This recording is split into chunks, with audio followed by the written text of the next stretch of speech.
నమస్తే, welcome to time 24x7 news. ఈరోజు మన తెలంగాణ రాష్ట్రంలోనే కాకుండా దేశం నలుమూలల రైతుల పరిస్థితి ఎలా ఉంది, అదేవిధంగా 6 కాలాల పాటు రైతు చేసిన పంటకు కనీసం గిట్టుబాటు ధర ఎందుకు రావట్లేదు, అకాల వర్షాల వల్ల నిజానికి రైతులు పండించిన అనేక రకాలైనటువంటి పంటలు ఏ విధంగా వర్షాల పాలవుతున్నాయి అనేది ఒక్కసారి మనం చూసుకుంటే అన్నదాతల కన్నీటి రాశులు.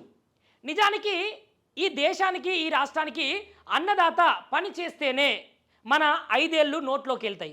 అలాంటి అన్నదాతలకు న్యాయం ఎక్కడుందండి చెప్పండి.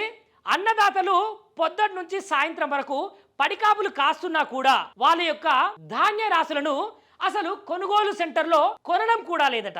ఎందుకంటే ఆ ధాన్యం అనేది అకాల వర్షానికి పడిన వర్షం వల్ల ధాన్యం అనేది తడిసి ముద్దయిపోయింది. అలాంటి ధాన్యాన్ని కొనుగోలు సెంటర్లో కొంటారా చెప్పండి. అదేవిధంగా నిజానికి ఈ కొనుగోలు కేంద్రాల్లో ఆరబోసే ఓపిక లేక, అంటే రైతులకు ఆ తడిసిన ధాన్యాన్ని కొనుగోలు సెంటర్లల్లో ఆరబోసే ఓపిక లేక, అక్కడ ఏదైతే ఉంటుందో గిడ్డంగులు, ఆ గిడ్డంగులల్లో వాళ్ళు పెట్టుకొని ఆ గిడ్డంగులలో వాళ్ళు ఆరబోసుకుందామంటే ఆ గిడ్డంగులకు కూడా రేటు ధర అనేది ఎక్కువగా ఉందంట. సో అలాంటప్పుడు ఆ యొక్క రైతులు ఏం చేస్తున్నారంటే, రోడ్లు ఉంటాయి కదా, ఆ రోడ్ల మీదనే ఆ ధాన్యాన్ని ఆరబోస్తున్నారు. అదేవిధంగా కొనుగోలు అంతంతేనా?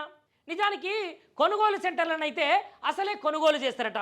ఒకసారి ఆ విషయానికి వస్తే, ఉమ్మడి నల్గొండ జిల్లా వ్యాప్తంగా 2.69 లక్షల ఎకరాల్లో వరి సాగైంది.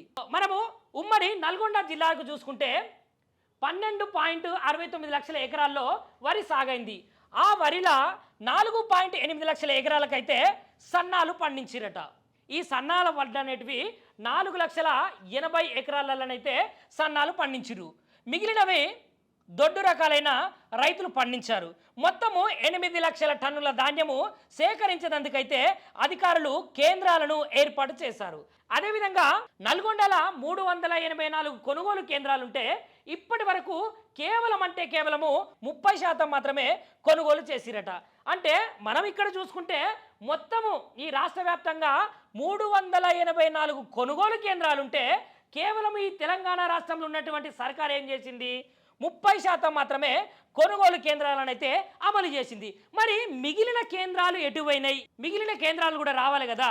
మిగిలిన కొనుగోలు కేంద్రాలు వచ్చినప్పుడే రైతుల సమస్యలు, అదేవిధంగా రైతన్నల యొక్క చేసిన విధానం అనేది కరెక్టు గాడి పైకి వస్తుంది. అదేవిధంగా సూర్యాపేటలో 311 కేంద్రాల్లో 20%, దాని తర్వాత యాదాద్రి భువనగిరి జిల్లాలో 372 కేంద్రాల్లో కేవలం 40% మేరకు మాత్రమే ధాన్యం కొనుగోలు చేశారట.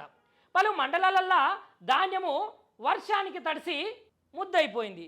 చూసిరా, నిజానికి ఈ రైతు అనే వ్యక్తి మాత్రమే, ఈ రైతు అనేటోళ్ళు మాత్రమే మన దేశానికి వెన్నెముక.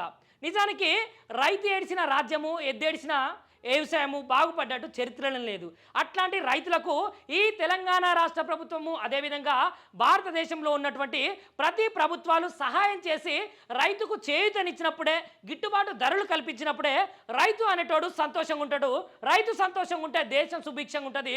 దేశం సుభిక్షంగా ఉంటే తెలంగాణ రాష్ట్రము, అదేవిధంగా ఇతర రాష్ట్రాలు కూడా సుభిక్షంగా ఉంటాయి.